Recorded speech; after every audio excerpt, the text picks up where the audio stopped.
In next class हम लोग जा रहे हैं देखने कि तीसरा फैक्टर जो है हमारा वो क्या है जो टीचिंग मेथड को अफेक्ट करता है। तीसरा फैक्टर जैसे कि यहाँ पे लिख दिया हुआ है फैक्टर्स रिलेटेड टू टीचर्स। अब जो टीचिंग लर्निंग प्रोसेस का एक और इम्पोर्टेंट फैक्टर जो है वो है टीचर। तो टीचर किस तरीके से अफेक्ट करता है टीचिंग मेथड को। A teacher is a person who helps people to learn. सीखने में जो मदद करता है, जो सहायता करता है, that is teacher. The teacher has most active role in teaching process. Teacher को हम ये कहते हैं कि teacher is a facilitator. Teacher is not a guide, friend, philosopher, guide. ये डेफिनेशन पुरानी हो गई।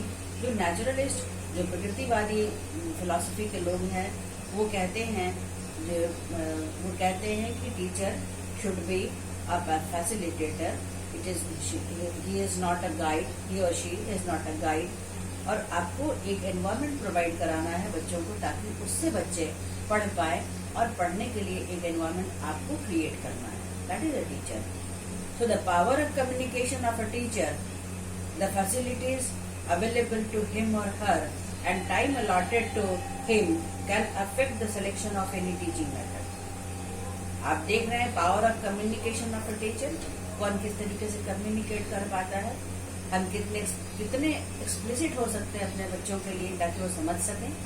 फिर फैसिलिटीज अवेलेबल टू हिम और हर, इंस्ट्रक्शनल फैसिलिटीज, जो वहाँ जरूरत है उस तरह की फैसिलिटीज। एक ठीक ठाक क्लासरूम होना चाहिए, ठीक ठाक डिसिप्लिन मेंटेन होना चाहिए और इस तरह की चीजें वहाँ पे मेंटेन होनी चाहिए ताकि वो सही ढंग से पढ़ा सके।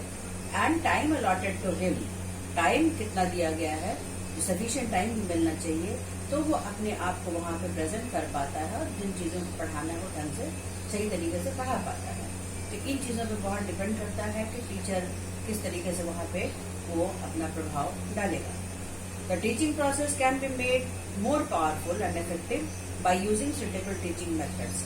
अब बात यहाँ पे आती है कि इन सारी चीज़ों को टीचर को अवेलेबल हो गया तो उसके बाद भी अगर टीचिंग मेथड सही नहीं सिलेक्ट किया गया तो शायद वो हमारा जो टारगेट है वो पूरा नहीं हो पाएगा। इसलिए साथ में एक टीचिंग मेथड बहुत जरूरी है, सुटेबल टीचिंग मेथड, जिसमें कि आप देख रहे हैं उसमें इंस्ट्रक्शनल ऑब्जेक्टिव्स का भी बहुत बड़ा रोल होता है। उसमें आपका जो है सो टाइम का बहुत बड़ा रोल होता है। साथ ही में जो है सो हम देख रहे हैं कि किस तरह का आप जो है सो इस्तेमाल जैसे अभी जस्ट हमने देखा कि यहाँ पर की फैक्टर्स रिलेटेड टू कंटेंट, तो कंटेंट कैसा है इसका भी बहुत बड़ा रोल होता है। इन सब चीज़ों को देखते हुए सुटेबल टीचिंग मेथड का इस्तेमाल होना वहाँ पे बहुत जरूरी है। ये सब हम देख रहे हैं। The low capability of the teacher.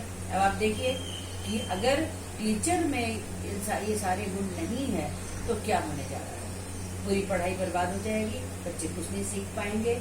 और मोस्टली मैथमेटिक्स क्लासेस में यही होने जा रहा है, यही होता है।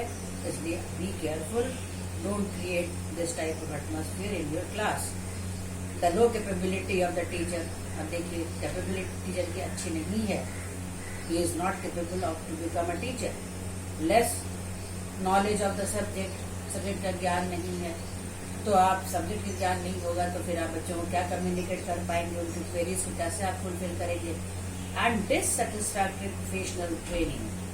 प्रोफेशनल ट्रेनिंग जैसे आप ले रहे हैं, ये सब आपको ध्यान रखना बहुत जरूरी है। कब किन चीजों को इस्तेमाल करना है, कैसे देना है, कब देना है, कब उनको ट्रांसफर करना है नॉलेज को, और किस तरीके से स्टेप वाइज उनको देना है। इन चीजों का ज्ञान आपको होना बहुत जरूरी है। Discipline should be maintained in class. शांति होनी चाहिए, सही ढंग से सब चीजों का इस्तेमाल होना चाहिए। तो ये सब चीजें अगर नहीं हो पाएंगी तो ये सारा कुछ बहुत कुछ अफेक्ट करेगा क्लास को। These also affects the selection of a good teaching method. अगर ये सब कुछ टीचर के पास नहीं है तो वो एक अच्छा टीचिंग मेथड कभी भी सिलेक्ट नहीं कर पाएगा। और इससे क्या होगा हम सब देख रहे हैं, it leads to a bad performance in his or her class. अगर टीचर तैयार नहीं है ढंग से पढ़ाने के लिए क्लास में अपने कंटेंट के साथ, इंस्ट्रक्शन ऑब्जेक्टिव्स के साथ, तो वो पढ़ाई क्लास जो है सो पूरी तरह बर्बाद हो जाएगा और कोई टीचिंग लर्निंग वहाँ पे नहीं हो पाएगी। इसलिए बहुत जरूरी है कि टीचर्स कैपेबल हो और वो उनको नॉलेजेबल हो, उनको सब्जेक्ट का पूरा ज्ञान हो, और सब्जेक्ट के ज्ञान से भी क्लास बर्बाद होता है। यदि आप ध्यान दे दीजिए इस बात को, it is not the platform to show your knowledge. आपको यहाँ पे बच्चों को किस तरीके से कब कितना उनको ट्रांसफर करना नॉलेज को, इसका ज्ञान आपको होना चाहिए, कब कितना, this is very important. So the timing and situation both are very important. तो आप ध्यान दीजिए, और इसलिए आपको ध्यान देना होगा कि बच्चे किस तरीके से आपकी टीचिंग को ले रहे हैं। इसको आपको फॉर्मेटिव इवैल्यूएशन लगातार होते रहना चाहिए। आपको उनको देख के पता चलेगा, उनसे सवाल पूछ के पता चलेगा कि बच्चे आपकी टीचिंग को किस प्रकार ले पा रहे हैं। सो दैट इज इम्पोर्टेंट, वो ध्यान हमेशा रखिए। खास करके मैथमेटिक्स टीचिंग में ये बहुत जरूरी है कि बच्चों को फॉर्मेटिव इवैल्यूएशन होते रहना चाहिए। आप लगातार उन पर नजर रखिए, ध्यान रखिए बच्चे किस तरीके से आपकी चीजों को ले रहे हैं, आप जो पढ़ा रहे हैं उनको वो समझ पा रहे हैं या नहीं समझ पा रहे हैं। क्योंकि अगर एक बार वो समझना या एक बार किसी कंसेप्ट को वो नहीं अगर समझ पाते हैं तो शायद उसके बाद आगे समझना उनके लिए बहुत मुश्किल हो जाता है। तो ये जरूरी है कि आप अपने स्टूडेंट्स को अच्छी तरह समझें और कोशिश करें कि 100% आपकी टीचिंग 100% सही हो, ताकि लर्निंग 100%। और टीचिंग अच्छी तब होती है जब लर्निंग 100% होता है। अगर लर्निंग नहीं है कोई भी टीचिंग अच्छी नहीं होती, चाहे वो कितना भी उसको अच्छे से प्रेजेंट किया गया हो। सो बी केयरफुल। सो नेक्स्ट है, ये तो हो गया टीचर की बात। इसके बाद चौथा फैक्टर जो हमारा है वो है स्टूडेंट की बात। फिर फैक्टर्स रिलेटेड टू स्टूडेंट। अब स्टूडेंट यहाँ पे क्या कर रहा है? स्टूडेंट वो है जो पूरी टीचिंग लर्निंग प्रोग्राम का, टीचिंग लर्निंग प्रोसेस का सेंट्रल पॉइंट है। हमारा सारा का सारा प्रोग्राम जो है, टीचिंग लर्निंग प्रोसेस जो है, वो स्टूडेंट के इर्द गिर्द ही घूमता है। सारे इंस्ट्रक्शन, हमारे मटेरियल्स जो है, इंस्ट्रक्शनल ऑब्जेक्टिव्स है, ये जो कुछ भी है वो सारा चीज अकॉर्डिंग टू स्टूडेंट्स है। तो students are the main centre of this system. तो स्टूडेंट सेंटर्ड एजुकेशन मतलब क्या है? That is learning or learner centred education broadly encompasses methods of teaching that shifts the focus of instructions from the teacher to the students. अभी हम लोगों ने बात की कि टीचिंग क्या है। टीचिंग है कि आप टीचर अपने नॉलेज को थ्रू बहुत एनहांस तरीके से वो अपने बच्चों को जो है सो उस नॉलेज को ट्रांसफर करता है और बच्चे उसको एक्सेप्ट करते हैं। This is teaching. So from psychological point of view, the child is the center of the whole educational program. पूरे एजुकेशन, जैसे कभी मैंने बताया, पूरे एजुकेशनल प्रोग्राम का जो है सेंट्रल पॉइंट जो है वो स्टूडेंट होता है।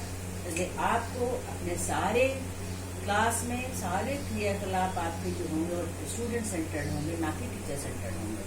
टीचर के अकॉर्डिंगली होगा। बच्चों को जिस तरह का माहौल चाहिए, जिस तरह का कंटेंट चाहिए, जिस तरह का उनको जैसे टीचिंग चाहिए, वो टीचिंग टीचर को प्रोवाइड कराना चाहिए। अब ये कैसे पता चलेगा किस तरह का चाहिए?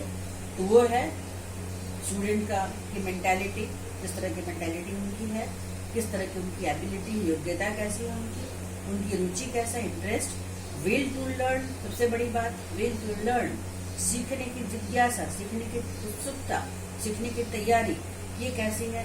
एटीट्यूड एंड उनका एटीट्यूड, ये सारा कुछ जो है सो अफेक्ट करता है टीचिंग लर्निंग प्रोसेस को, और इसलिए ये अफेक्ट करता है सिलेक्शन ऑफ टीचिंग मेथड को। तो इन सब चीजों को ध्यान में रखना बहुत जरूरी है कि हमारा विद्यार्थी कितना तैयार है पढ़ने के लिए। अगर तैयारी अच्छी है और वो मन से तैयार है तो आप बड़े आराम से उनको पढ़ा सकते हैं। तो इस उसी तरीके से हम टीचिंग मेथड्स हम चुनते हैं। तो child centred learning requires students to be active. Student active होना चाहिए, रिस्पॉन्सिबल पार्टिसिपेंट होना चाहिए इन क्लास में, और बहुत तैयारी से उनको आना चाहिए क्लास में। तो इस तरीके से टीचर को जो है सो हमेशा एक टीचिंग मेथड को चुनने के लिए तैयार रहना चाहिए, और इन तरह के फैक्टर्स को इस्तेमाल करने के बाद वो एक सही टीचिंग मेथड को चुन पाएंगे। सो हमेशा आप टीचिंग मेथड चुनने के समय इन फैक्टर्स का ध्यान रखिए। And you are not the central point of the class. Students are the main base of this program. Be careful. Okay, thank you.